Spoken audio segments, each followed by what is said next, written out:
bonsoir, bienvenue sur la voix de Morgane. J'espère que vous allez bien. Alors je vais tout de suite reprendre les hauts de Hurlevent. Nous en sommes au chapitre 10. Je vais vérifier effectivement où nous en étions. Je ne me rappelais, enfin si je me rappelais, mais bref. Peut-être une chanson à la fin. J'hésitais entre plein de choses. Entre la samba, Barbra Streisand, du rock, de la pop, plein de choses différentes. Et finalement, je crois que la chanson française, un peu plus, pas tout à fait récente, l'a emporté. Voilà. Pourquoi pas. Peut-être que ça sera sans chanson aussi. On ne sait pas. On verra à la fin. Et tout de suite, le chapitre 10. Merci beaucoup pour votre écoute. Pardon, j'ai froid. Chapitre 10. Charmante introduction à la vie d'ermite. 4 semaines de torture, d'agitation, de maladie. Oh, ce vent glacial, ce ciel sinistre du nord, ces routes impraticables, ces médecins de campagne qui ne viennent jamais, et cette absence de toute physionomie humaine. Et, pis que tout cela, le terrible arrêt de Keynes qui m'a ordonné à attendre que je ne devais pas compter de sortir avant le printemps. Mr. Heathcliff vient de m'honorer de sa visite. Il y a environ une semaine, il m'a envoyé un couple de coqs de bruyère, les derniers de la saison, le coquin. Il n'est pas entièrement innocent de ma maladie, et j'avais bien envie de le lui dire. Mais hélas, comment aurais-je pu offenser un homme qui a été assez charitable pour passer une bonne heure à mon chevet et pour me parler d'autre chose que de pilules, de potions, de vésicatoires et de sangsues? Je jouis en ce moment d'un agréable répit. Je suis trop faible pour lire, pourtant il me semble que j'aurais plaisir à écouter quelque chose d'intéressant. Pourquoi ne pas demander à Mrs. Dean de finir son récit? Je me souviens des principaux incidents jusqu'au point où elle en était arrivée. Oui, je me souviens que son héros s'était sauvé, qu'on n'avait plus entendu parler de lui depuis 3 ans et que l'héroïne s'était mariée. Je vais sonner. Elle sera enchantée de me trouver en état de causer gaiement. Mrs. Dean est entrée. « Il y a encore 20 minutes, monsieur, avant l'heure de votre médecine, a-t-elle commencé. « Au diable, la médecine, je voudrais avoir... » ai-je répliqué. « Le docteur a dit que vous deviez cesser de prendre les poudres. » « Avec grand plaisir, mais ne m'interrompez pas. Venez vous asseoir là. Laissez en repos ce bataillon de drogues amères. Tirez votre tricot de votre poche. Bien. Et maintenant, continuez-moi l'histoire de Mr. Heathcliff, du point où vous l'aviez laissé jusqu'aujourd'hui. A-t-il terminé son éducation sur le continent et en est-il revenu gentleman accompli? Ou a-t-il obtenu une place d'étudiant servant dans un collège? Ou s'est-il enfui en Amérique et couvert de gloire en versant le sang des enfants de son pays natal? Ou a-t-il fait fortune d'une manière plus expéditive sur les grands chemins d'Angleterre? Il est possible qu'il ait fait un peu de chacun de ces métiers, Mr. Lockwood, mais je ne puis rien vous garantir. Je vous ai déjà dit que j'ignorais comment il avait amassé son argent. Je ne connais pas davantage les moyens qu'il a employés pour tirer son esprit de la sauvage ignorance où il était plongé. Mais avec votre permission, je vais continuer à ma façon, si vous pensez que cela doit vous distraire sans vous fatiguer. Vous sentez-vous mieux ce matin? Beaucoup mieux. Voilà une bonne nouvelle. Je suivis Miss Catherine à Thrushcross Grange et j'eus l'agréable surprise de constater que mes conjectures étaient erronées et qu'elle s'y conduisait infiniment mieux que je n'aurais osé l'espérer. Elle semblait presque trop éprise de Mr. Linton. Elle témoignait même une grande affection pour Isabelle. Le frère et la sœur, du reste, étaient très attentifs à son bien-être. Ce n'était pas l'épine qui se penchait vers les chèvrefeuilles, mais les chèvrefeuilles qui embrassaient l'épine. Aucune concession mutuelle. L'une ne fléchissait jamais et les autres cédaient toujours. Comment pourrait-on être hargneux et avoir mauvais caractère lorsqu'on ne rencontre ni opposition ni indifférence? J'observais que Mr. Edgar avait la crainte bien enracinée d'exciter l'humeur de sa femme. Il lui cachait cette crainte, mais si jamais il m'entendait lui répondre sèchement, ou s'il voyait tout autre domestique faire la grimace à quelque ordre trop impératif de sa part, Il manifestait son déplaisir par un froncement de sourcils qu'on ne remarquait jamais quand il était seul en cause. Plus d'une fois, il me parla sévèrement au sujet de mon impertinence. Il m'affirma qu'un coup de couteau ne lui infligerait pas une douleur pire que celle qu'il ressentait quand il voyait sa femme contrariée. Pour ne pas faire de peine à un si bon maître, j'appris à modérer ma vivacité. Pendant l'espace d'une demi-année, la poudre resta aussi inoffensive que du sable, car aucune flamme n'approcha d'elle pour la faire détonner. Catherine avait de temps en temps des crises de mélancolie et de silence. Son mari les respectait avec une sympathie discrète, les attribuant à une altération de sa santé produite par sa grave maladie, car auparavant elle n'avait jamais été sujette à de tels abattements. Le retour de la gaieté chez elle ramenait aussi chez lui la gaieté. Je crois pouvoir affirmer qu'ils étaient vraiment en possession d'un bonheur tous les jours plus profond. Ce bonheur eut une fin.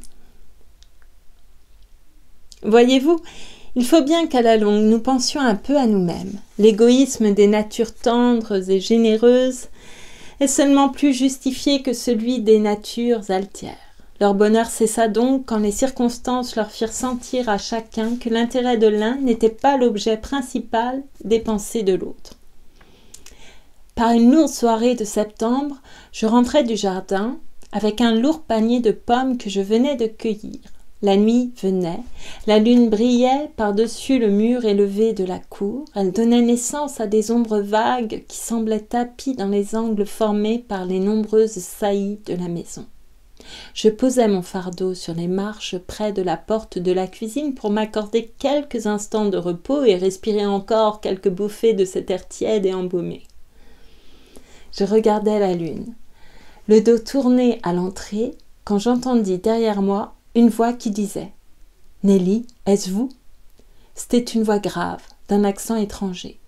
Pourtant, il y avait dans la manière de prononcer mon nom un je ne sais quoi qui sonnait familièrement à mon oreille. Je me retournai, non sans frayeur, pour découvrir qui avait parlé, car les portes étaient fermées et je n'avais vu personne en approchant des marches.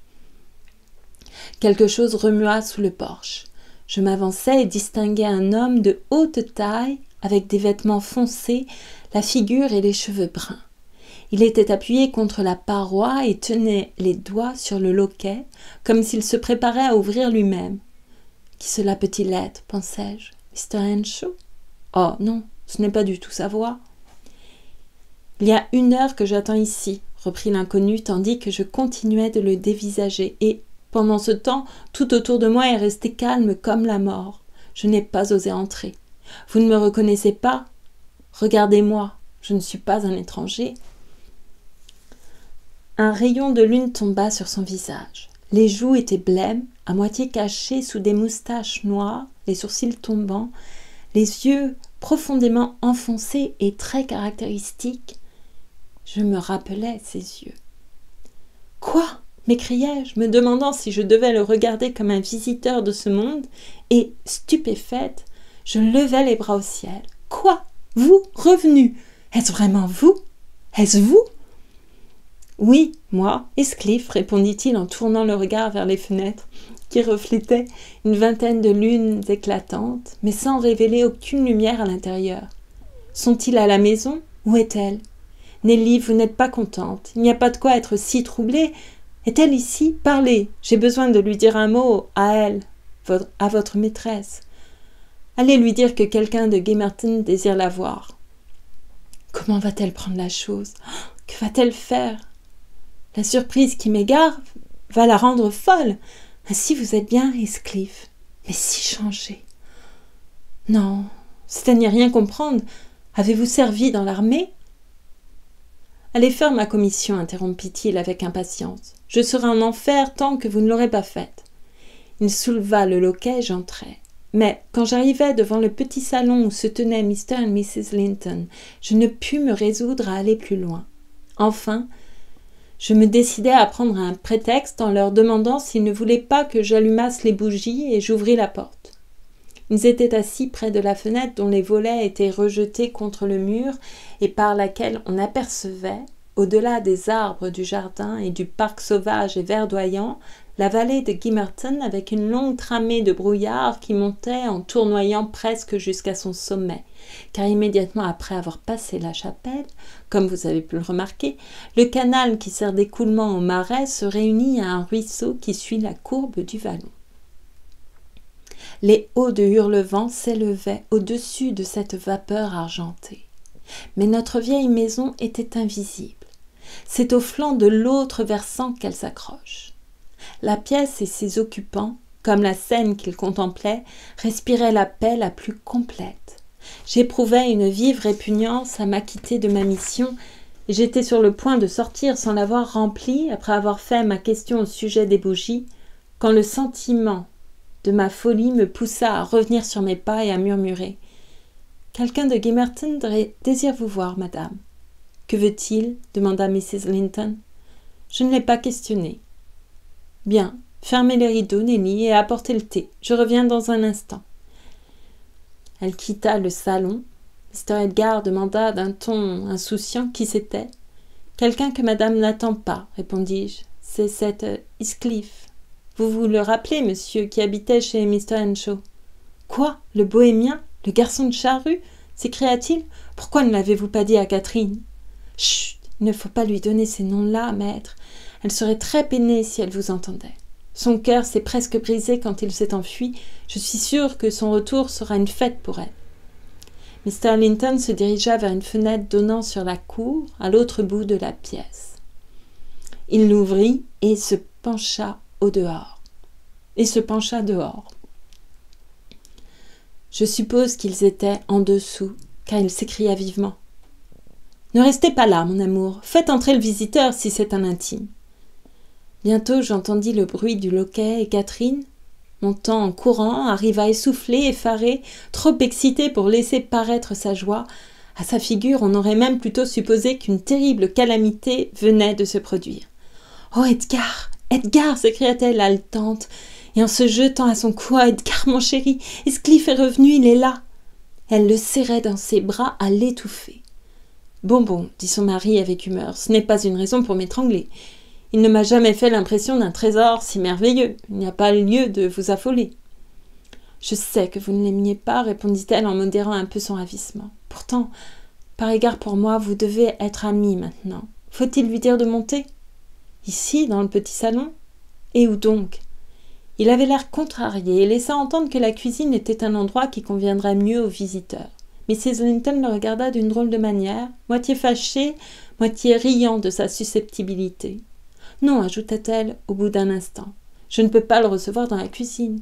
Mettez 2 tables ici, Hélène. L'une pour votre maître et pour Miss Isabelle, qui sont l'aristocratie, l'autre pour Heathcliff et pour moi, qui sommes les classes inférieures. Cela vous va-t-il ainsi, cher ? Ou faut-il que je fasse allumer du feu ailleurs ? Dans ce cas, donnez vos instructions.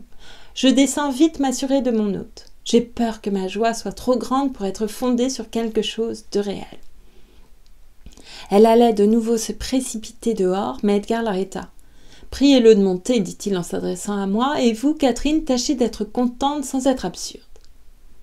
Il est inutile que toute la maison vous voie accueillir comme un frère un domestique qui s'est sauvé. » Je descendis et trouvai Heathcliff qui attendait sous le porche, content évidemment qu'il serait invité à entrer. Il me suivit sans paroles inutiles et je l'introduisis en présence de mon maître et de ma maîtresse, dont les joues enflammées révélaient qu'ils venaient d'avoir un entretien animé. Mais ce fut un autre sentiment qui brilla sur le visage de la jeune femme quand son amie apparut à la porte. Elle s'élança vers lui, le prit par les 2 mains et le conduisit vers Linton. Puis elle saisit les mains de Linton et, malgré lui, le força de prendre celles de Heathcliff.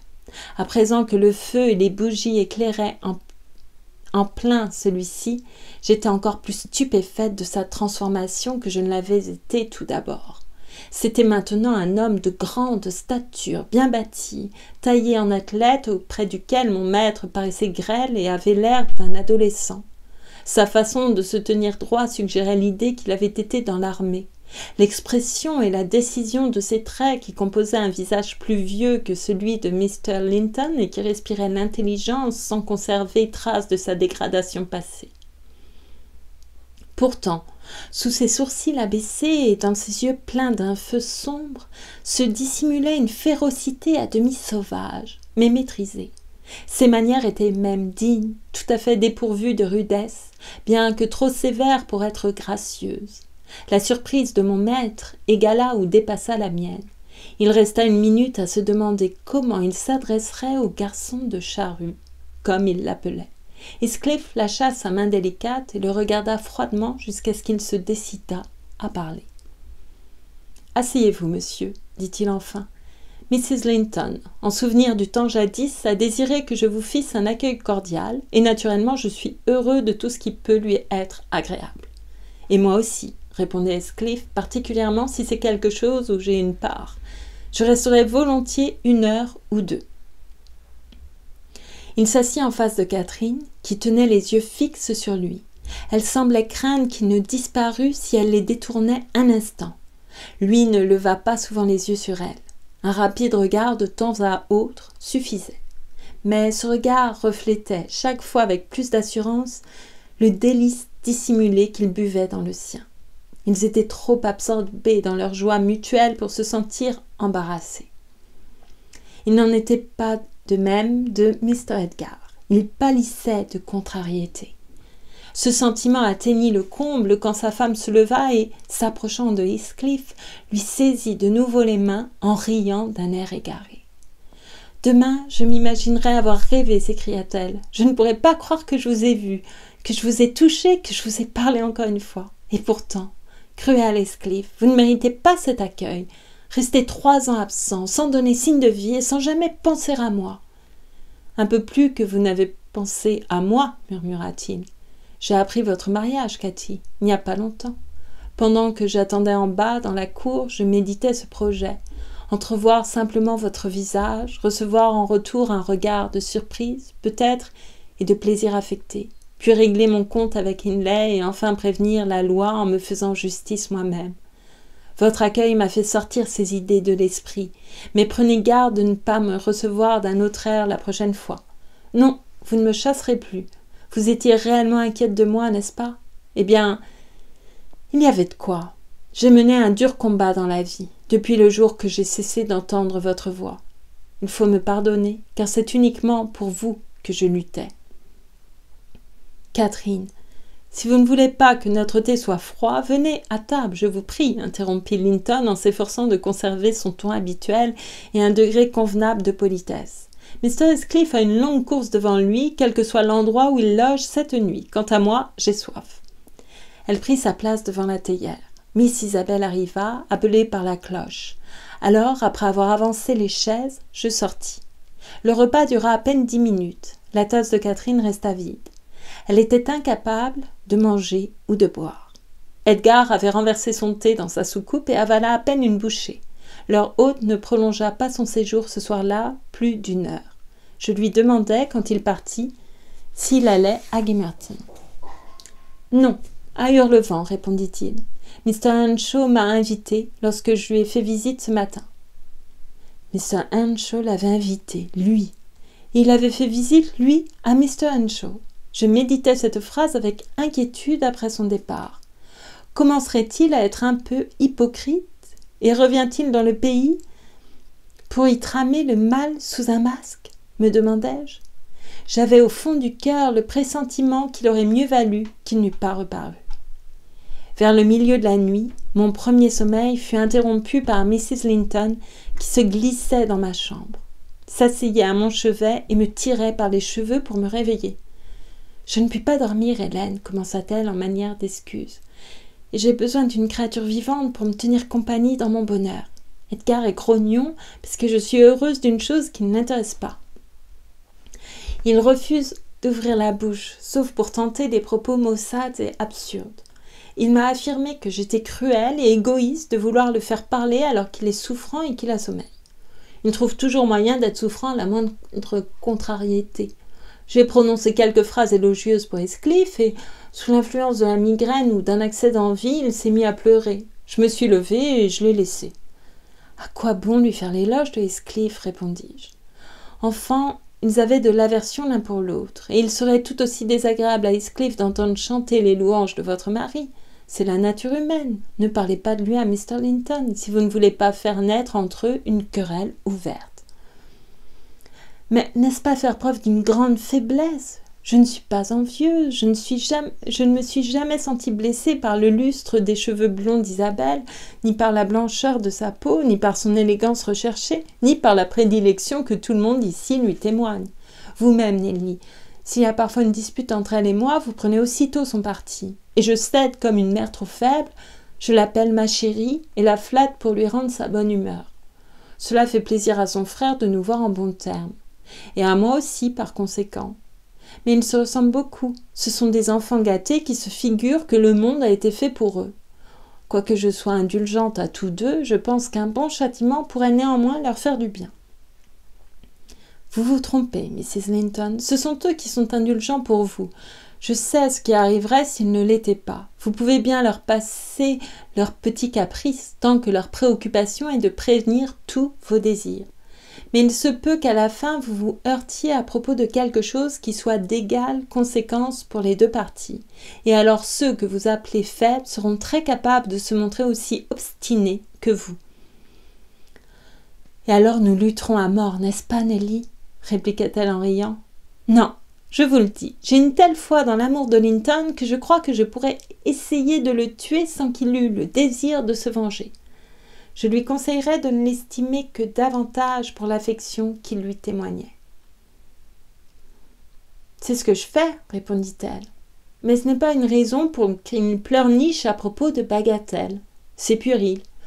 Au lieu de fondre en larmes parce que j'ai dit que Heathcliff était maintenant digne de la considération de tous et que ce serait un honneur pour le premier gentleman du pays d'être son ami, il aurait dû le dire à ma place et se réjouir par sympathie. Il faut qu'il s'habitue à lui, il peut même lui être reconnaissant, si l'on considère toutes les raisons qu'a Heathcliff de lui en vouloir. Je trouve que Heathcliff s'est parfaitement conduit. « Que pensez-vous de sa visite à Hurlevent ?» demandai-je. « Il se serait donc amendé à tout égard? Le voici tout à fait chrétien. Il tend cordialement la main à tous ses ennemis à la ronde. Il m'a expliqué cette visite, je m'en étonne autant que vous. Il m'a dit qu'il était allé là-bas pour y avoir, par vous, de mes nouvelles, supposant que vous y résidiez toujours. » Joseph avertit Hindley, qui sortit et se mit à le questionner sur ce qu'il avait fait, la manière dont il avait vécu, et finalement le pria d'entrer. Il y avait là plusieurs personnes qui jouaient aux cartes. Heathcliff se joignit à elles. Mon frère perdit quelque argent contre lui et, le trouvant abondamment pourvu, l'invita à revenir dans la soirée. Il y consentit. Hindley est trop insouciant pour choisir ses relations. Il ne prend pas la peine de songer aux raisons qu'il pourrait avoir de se méfier d'un homme qu'il a indignement outragé. Mais Heathcliff affirme que son principal motif pour renouer connaissance avec son ancien persécuteur est son désir de s'installer dans le voisinage de la grange, ainsi que son attachement à la demeure où nous avons vécu ensemble, et aussi l'espoir que j'aurais plus d'occasion de le voir là que je n'en aurais eu s'il s'était fixé à Gimmerton. Il a l'intention de se montrer large pour obtenir l'autorisation de loger à Hurlevent, et sans doute la cupidité de mon frère le déterminera à accepter ces conditions. Il a toujours été avide, mais ce qu'il attrape d'une main, il le gaspille de l'autre. C'est un joli endroit, comme installation pour un jeune homme, remarquai-je. Ne craignez-vous pas les conséquences possibles, Mrs. Linton ? Pas pour mon ami. Sa forte tête le préservera du danger. Pour Hindley, un peu. Mais, moralement, il ne peut tomber plus bas qu'il n'est, et je suis là pour le protéger du mal physique. L'événement de cette soirée m'a réconcilié avec Dieu et l'humanité. J'en étais arrivée à la colère et à la rébellion contre la Providence. Oh, j'ai enduré une souffrance très très amère, Nelly. Si cet homme s'en doutait, il aurait honte de gâter par son irritation absurde le soulagement que j'éprouve. C'est par bonté pour lui que j'ai été amenée à supporter seule ma douleur. Si j'avais laissé paraître l'angoisse que je ressentais souvent, il aurait bien vite désiré aussi ardemment que moi de l'avoir allégée. Quoi qu'il en soit, c'est fini et je ne veux pas me venger de sa folie. Désormais, je puis braver toutes les épreuves. Si l'être le plus vil me frappait sur une joue, non seulement je tendrais l'autre, mais je demanderais pardon de l'avoir provoqué. Et pour preuve, je vais faire tout de suite ma paix avec Edgar. Bonsoir, je suis un ange. C'est dans cette plaisante conviction qu'elle me quitta, et le succès de la mise en pratique de sa résolution fut évident dès le lendemain.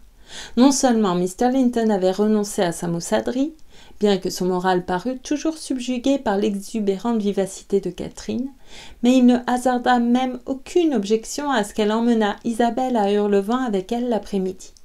Elle l'en récompensa par un été de douceur et d'affection qui fit de la maison un paradis pour plusieurs jours, maître et serviteur profitant ensemble de ce perpétuel éclat du soleil. Heathcliff. Mr. Heathcliff, devrais-je dire à l'avenir, n'usa qu'avec circonspection au début de la liberté de venir à Thrushcross Grange. Il semblait étudier jusqu'à quel point le maître supporterait son intrusion. Catherine, elle aussi, estima à propos de modérer en le recevant l'expression de son plaisir. Peu à peu, il établit son droit à être attendu. Il conservait beaucoup de la réserve qui le caractérisait dans son adolescence et cela lui permettait de réprimer toute démonstration trop vive de sentiment.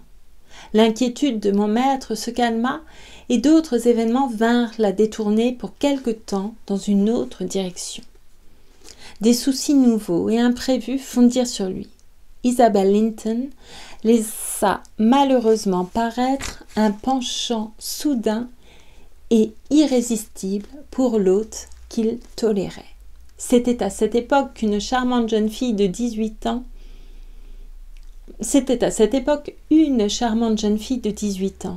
enfantine dans ses manières, bien qu'ayant un esprit fin, des sentiments ardents et un caractère vif dès qu'on l'irritait.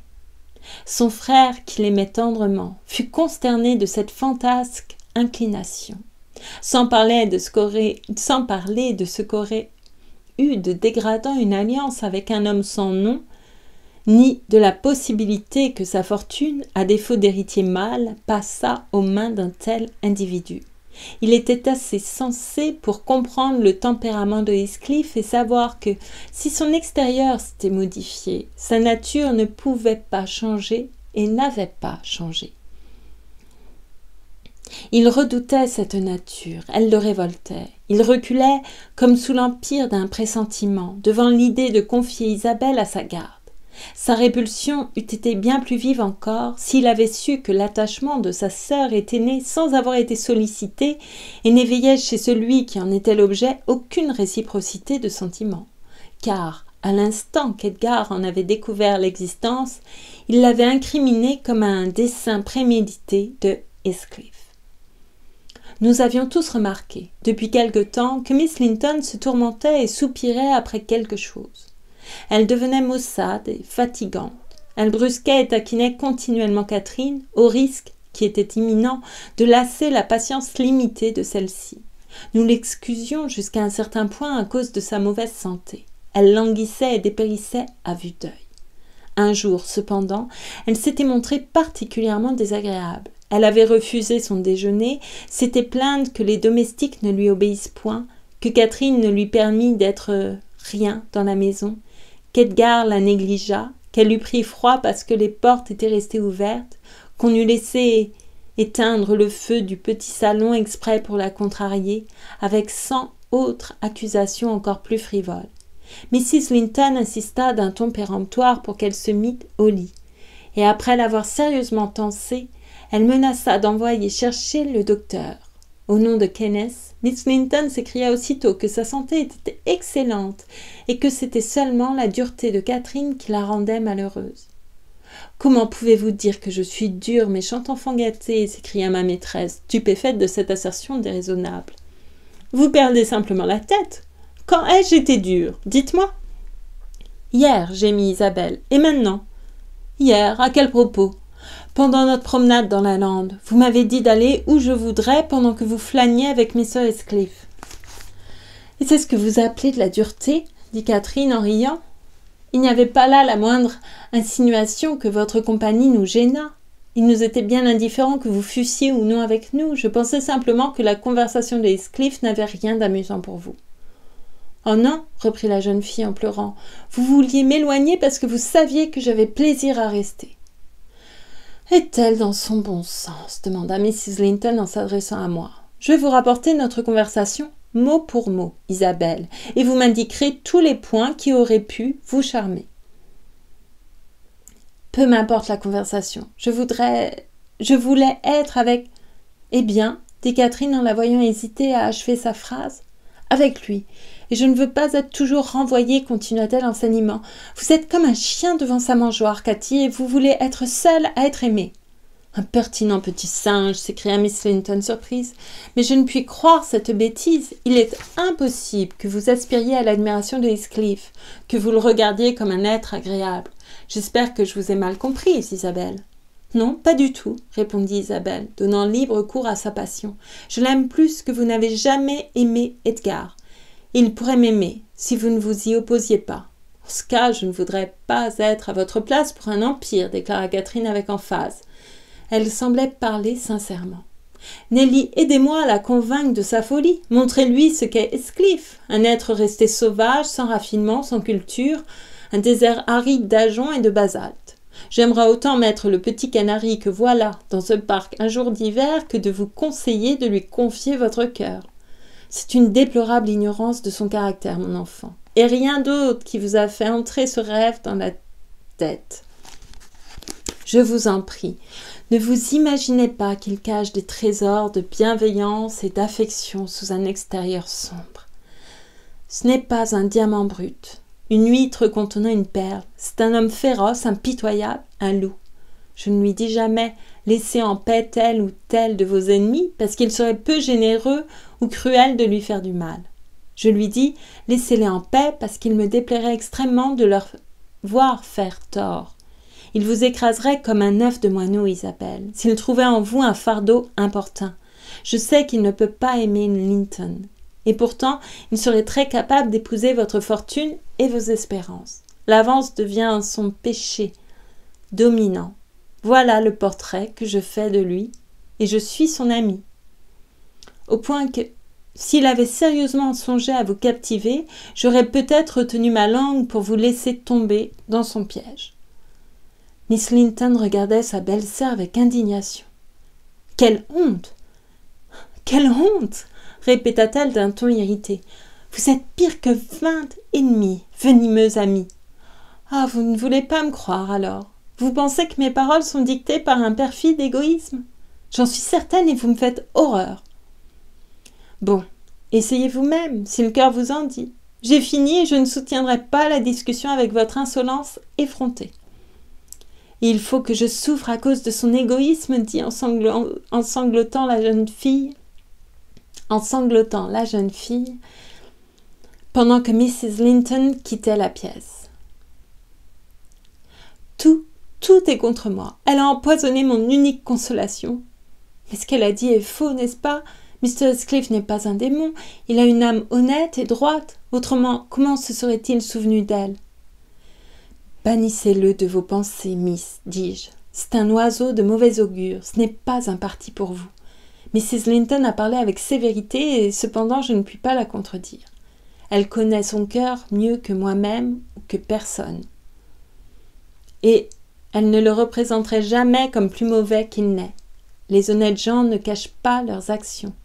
Comment a-t-il vécu? Comment est-il devenu riche? Pourquoi séjourne-t-il à Hurlevent chez un homme qu'il déteste? On dit que Mr. Earnshaw est pire que jamais depuis son arrivée. Ils passent continuellement la nuit ensemble. Hindley a emprunté de l'argent sur sa terre et ne fait que jouer et boire. Il n'y a pas plus d'une semaine, j'ai rencontré Joseph à Gimmerton et je lui ai parlé. Nelly, m'a-t-il dit, seront bientôt une enquête du coroner pour chez nous. Il y en a un que le doigt presque arraché en empêchant l'autre de s'embrocher comme un vieux. C'est le maître, vous savez, que bon capable d'aller... Pardon, je vais faire mieux que ça. Nelly, m'a-t-il dit, seront bientôt une enquête du coroner pour chez nous. Il y en a un que le doigt presque arraché en empêchant l'autre de s'embrocher comme un vieux. C'est le maître, vous savez, que bon capable d'aller devant les grandes assises. N'a point peur du banc des juges, ni de Paul, ni de Pierre, ni de Jean, ni de Matthieu, ni de personne, lui. Voudrait ben se languir de les défier de son regard affronté. Et ce bon gars d'Heathcliff, pensez-vous que c'est un gaillard ordinaire? Il s'est grimacé un rire comme pas un à une plaisanterie diabolique. Est-ce qu'il vous raconte jamais rien de la rien de la jolie vie qui mène quand c'est qu'il vient à la grange? V'là que c'en est. Levé à l'heure que le soleil se couche, les dés, le brandi, les volets fermés, une chandelle. Jusqu'au lendemain midi, c'est terrible, je fais n'importe quoi. Alors le fou, il s'en va dans sa chambre en jurant à Erlin que les honnêtes gens s'en bouchent les oreilles de honte. Et le coquin, il sait compter ses sous, et manger, et dormir, et puis aller chez le voisin pour bavarder avec sa femme. Probable, hein, qu'il raconte à Dame Catherine comment que l'argent de son père, il pose dans ses poches à lui, et comment que le fils de son père, il galope sur la grande route pendant que lui file devant pour ouvrir les barrières. Eh ben, Miss Linton, Joseph est un vieux drôle, mais ce n'est pas un menteur, et si sa description de la conduite d'Heathcliff est exacte, vous ne songeriez jamais à désirer un pareil mari, je pense. Vous êtes liguée avec les autres, Hélène, répondit-elle. Je ne veux pas écouter vos médisances. Faut-il que vous soyez malveillante pour vouloir me convaincre qu'il n'y a pas de bonheur en ce monde? Aurait-elle fini par triompher de ce penchant si elle eût été laissée à elle-même, ou aurait-elle continué d'y céder indéfiniment? C'est ce que je ne saurais dire. Elle eut peu de temps pour réfléchir. Le lendemain, il y eut une séance de justice à la ville voisine. Mon maître fut obligé d'y assister et Mr. Heathcliff, au courant de son absence, arriva plus tôt que d'habitude. Catherine et Isabelle étaient dans la bibliothèque, fâchées l'une contre l'autre, mais silencieuses. Celle-ci, un peu alarmée de sa récente imprudence, inquiète d'avoir révélé ses sentiments intimes dans un accès passager de passion. Celle-là, après mûre considération, réellement irritée contre sa compagne et, si elle riait encore de son impertinence, disposée à n'en pas faire un sujet de plaisanterie avec elle. Elle rit vraiment quand elle vit Heathcliff passer devant la fenêtre. J'étais en train de balayer le foyer et je remarquais sur ses lèvres un sourire méchant. Isabelle, plongée dans ses méditations ou dans un livre, ne bougea pas jusqu'à ce que la porte s'ouvrît. Il était trop tard pour qu'elle essayât de s'enfuir, ce qu'elle aurait volontiers fait si c'eût été possible. « Entrez, voilà qui est bien !» s'écria gaiement ma maîtresse en avançant une chaise près du feu. « Vous voyez deux personnes qui ont bien besoin d'une troisième pour faire fondre la glace entre elles. Et vous êtes précisément celui que nous aurions toutes deux choisi. Heathcliff, je suis fière de vous montrer enfin quelqu'un qui raffole de vous plus que moi-même. Je pense que vous vous sentez flatté. Non, ce n'est pas Nelly, inutile de la regarder. Ma pauvre petite belle-sœur est en train de se briser le cœur dans la simple contemplation de votre beauté physique et morale. Vous n'avez qu'à vouloir pour devenir le frère d'Edgar. Non, non, Isabelle, vous ne vous sauverez pas, poursuivit-elle en arrêtant avec un fin enjouement la jeune fille confuse qui s'était levée indignée. Nous nous querellions à votre sujet comme des chats, dit Heathcliff, et j'étais nettement battue en protestation de dévouement et d'admiration. Qui plus est, j'ai été avertie que, si je voulais bien avoir le bon goût de me tenir à l'écart, ma rivale, comme elle se qualifie elle-même, vous transpercerait le cœur d'une flèche qui vous fixerait à jamais et qui plongerait mon image dans un éternel oubli. Catherine, dit Isabelle en appelant à son aide sa dignité et dédaignant de lutter pour se dégager de l'énergique étreinte qui la retenait. Je vous serais reconnaissante de rester dans la vérité et de ne pas me calomnier, même en plaisantant. Mr. Heathcliff, ayez l'obligeance de demander à votre amie de me lâcher. Elle oublie que vous et moi ne sommes pas des intimes, et ce qui l'amuse est pour moi pénible au-delà de toute expression.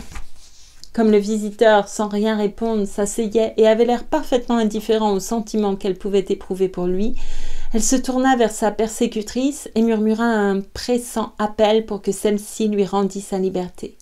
« Jamais de la vie !» s'écria Mrs. Linton. « Je ne veux pas être encore traitée de chien devant sa mangeoire. Vous resterez. Et maintenant, Heathcliff, pourquoi ne témoignez-vous pas de satisfaction à mes plaisantes nouvelles? Isabelle jure que l'amour qu'Edgar a pour moi n'est rien en comparaison de celui qu'elle nourrit pour vous. Je suis sûre qu'elle a dit quelque chose comme cela. N'est-ce pas, Hélène? Elle a jeûné depuis notre promenade d'avant-hier, par chagrin et dépit que je l'ai écartée de votre société que je jugeais peu agréable pour elle. » Je crois que vous lui prêtez des pensées qu'elle n'a pas, dit Heathcliff, en tournant sa chaise pour leur faire face. Elle désire être débarrassée de ma société en ce moment, en tout cas. Il regarda fixement l'objet de la conversation, comme on regarderait un animal étrange et repoussant, une scolopendre des Indes, par exemple, que la curiosité vous pousse à examiner en dépit de l'aversion qu'elle inspire. La pauvre enfant ne put endurer cet examen. Elle pâlit et rougit tour à tour, et, tandis que les larmes perlaient sur ses cils, elle appliqua la force de ses doigts frêles à s'affranchir de la ferme étreinte de Catherine. Mais voyant qu'aussitôt qu'elle parvenait à soulever l'un des doigts posés sur son bras, un autre s'abaissait, et qu'elle ne pouvait se débarrasser de tous à la fois, elle se mit à employer ses ongles, dont les pointes ornementèrent bientôt de croissants rouges la main de sa geôlière. « Quelle tigresse !» s'écria Mrs. Linton en la relâchant et secouant sa main endolorie. « Allez-vous-en, pour l'amour de Dieu, et cachez votre figure de mégère. Quelle folie de révéler ses griffes devant lui. Ne pouvez-vous deviner les conclusions qu'il en tirera? Regardez, Heathcliff, voilà des instruments d'exécution. Prenez garde à vos yeux. » « Je les arracherai de ses doigts si jamais il me menaçait, répondit-il brutalement quand la porte fut refermée sur elle. « Mais quelle était votre intention en agaçant ainsi cette créature, Cathy? Vous ne disiez pas la vérité, n'est-ce pas? » ?»« Je vous assure que si. Voilà plusieurs semaines qu'elle se meurt d'amour pour vous. Ce matin encore, elle extravaguait à votre sujet et m'accablait d'un déluge d'injures parce que je lui représentais vos défauts en pleine lumière, afin de refroidir son adoration. Mais n'y faites plus attention, je voulais punir son insolence, voilà tout. Je l'aime trop, mon cher Heathcliff, pour vous laisser la saisir entièrement et la dévorer. Et je l'aime trop peu pour le tenter, ou ce serait à la manière d'une goule. Vous entendriez parler de choses étranges si je vivais seule avec cette insipide figure de cire. Les plus communes seraient que j'ai peint sur son blanc visage les couleurs de l'arc-en-ciel et que tous les jours ou tous les 2 jours, j'ai fait passer ses yeux du bleu au noir. Ils ressemblent d'une manière détestable à ceux de Linton. « D'une manière délicieuse, observa Catherine. Ce sont des yeux de colombe, d'ange. Elle est l'héritière de son frère, n'est-ce pas? Demanda-t-il après un court silence. Je regretterais de le croire. Une demi-douzaine de neveux la dépouilleront de ce titre. Plaise au ciel. Détournez votre esprit de ce sujet pour le moment. Vous êtes trop enclin à convoiter les biens de votre prochain. Souvenez-vous que les biens de ce prochain-là sont les miens. S'ils étaient les miens, ils n'en seraient pas moins les vôtres. Mais, bien qu'Isabelle Linton puisse être sotte, elle n'est cependant pas folle. En résumé, nous écarterons ce sujet comme vous le conseillez. » Ils l'écartèrent en effet de leurs propos, et Catherine probablement de ses pensées. L'esprit de l'autre, j'en suis certaine, y revint souvent dans le cours de la soirée.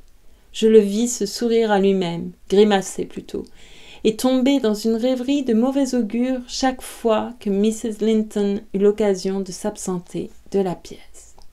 Je résolus de surveiller ses mouvements. Mon cœur s'attachait invariablement au parti de mon maître, de préférence à celui de Catherine. Avec raison, pensai-je, car il était bon, loyal, honorable, et elle... On ne pouvait pas dire qu'elle fût l'opposé, mais pourtant elle semblait se permettre une telle licence que j'avais peu de foi dans ses principes et encore moins de sympathie pour ses sentiments. Je souhaitais qu'il arrivât quelque chose qui aurait eu pour effet de débarrasser les hauts et la grange de Mr. Heathcliff, sans éclat, nous laissant comme nous étions avant son arrivée. Ces visites étaient un perpétuel cauchemar pour moi et je le soupçonnais pour mon maître aussi. Son séjour à Hurlevent me causait une oppression inexplicable. Je sentais que Dieu avait abandonné à ses vagabondages pervers la brebis égarée et qu'une bête malfaisante rôdait entre elle et le bercail, attendant le moment de bondir et de détruire. Et je vais m'arrêter là pour cette lecture. Oui, je me suis cogné la tête encore, mais enfin pas trop fort.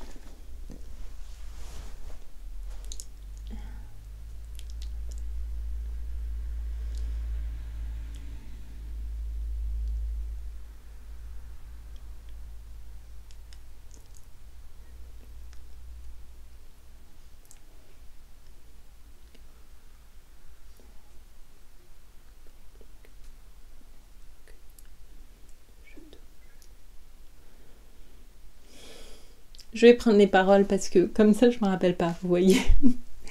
Enfin, pas tout à fait, pas assez pour la chanter. Donc, je prends les paroles. Je vais essayer. Je recule le micro déjà. Où sont les paroles? Ça me stresse de chanter maintenant. Bravo.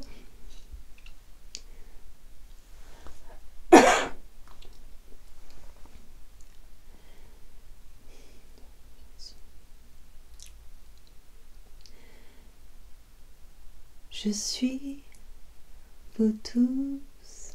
Non, c'est pas ça l'air. Je suis vous tous.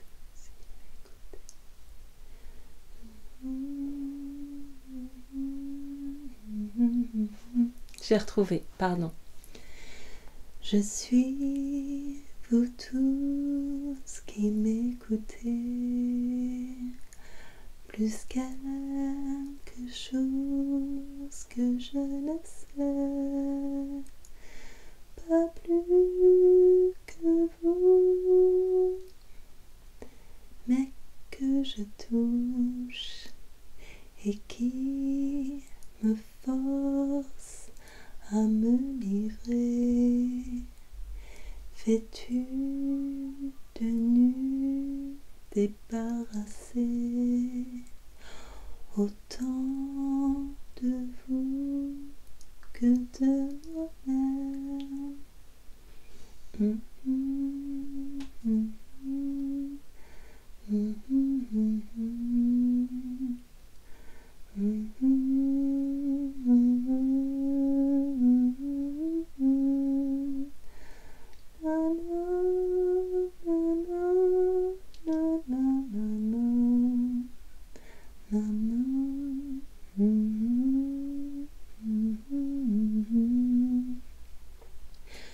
Je suis vous tous qui m'écoutez, plus quelque chose que je ne sais, pas plus que vous, mais que je touche et qui me force à me livrer, vêtu de nu, débarrassé, autant de vous que de moi-même. J'ai tout raté. C'est comme ça, c'est la vie. Des fois on rate. C'est pas grave. Je l'ai pris bien trop haut. Je suis vous tous qui m'écoutez, plus quelque chose que je ne sais, pas plus que vous, mais que je touche et qui me force à me livrer, vêtu de nu, débarrassé, autant de vous que de moi-même. Je suis vous tous qui m'écoutez, plus quelque chose que je ne sais, pas plus que vous, mais que je touche et qui me force à me livrer, vêtu de nu, débarrassé, autant de vous que de moi-même. Je crois que ça ressemble plus à ça, mais bon. Voilà. Voilà, vous avez eu toute une panoplie de grimaces gratuites.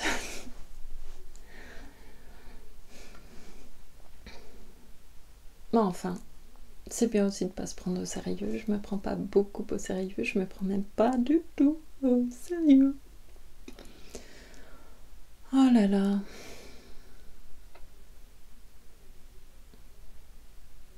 Ça, c'est moi qui pense à que sans doute je devrais me prendre plus au sérieux ou être plus sérieuse et j'en ai pas du tout envie. Je ne suis pas faite pour vivre dans le monde des adultes. C'est vrai. Au secours, je ne suis pas faite pour ça. Bon, pardon, j'en dis trop sur moi. En même temps, je crois que c'est la chanson qui a déclenché ça. Alors que non, on n'a pas du tout envie de tout livrer à cette caméra et de mettre. Mais un petit peu, c'est bien aussi. Voilà, voilà. Dis donc, j'ai un mouton ou pas? Non. Pardon.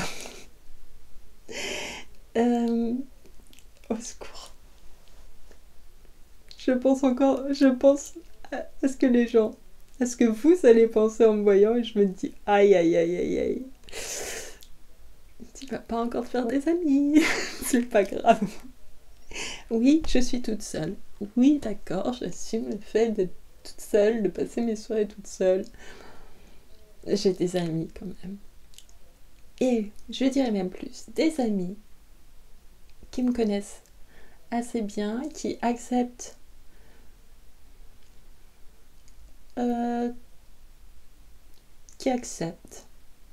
qui m'acceptent comme je suis, et donc je suis très chanceuse. Je les aime beaucoup d'ailleurs. Voilà. Vous voyez, ça c'est le bonheur quand je pense à mes amis. Et là, j'en ai quelques-uns qui me viennent comme ça en tête. Bref. C'est quand même beaucoup d'amour, d'amitié. Mais c'est vrai que je passe pas toutes mes journées avec eux. Voilà. Mais quand je pense à eux, je suis très heureuse. Et ça, c'est déjà une belle chose.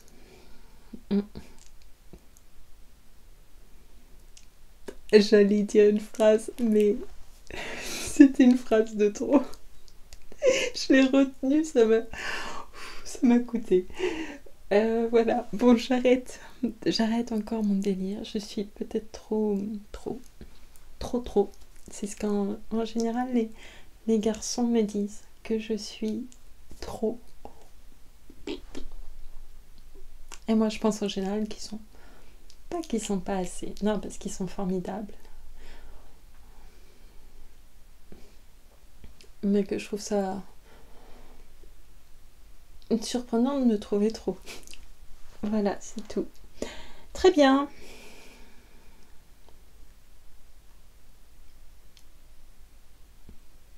Merci beaucoup et à bientôt. J'aime beaucoup les hauts de Hurlevent, même si je lis pas très bien, mais bon. Voilà, j'ai beaucoup de projets lecture. Je suis très heureuse. Voilà. Merci beaucoup. À bientôt.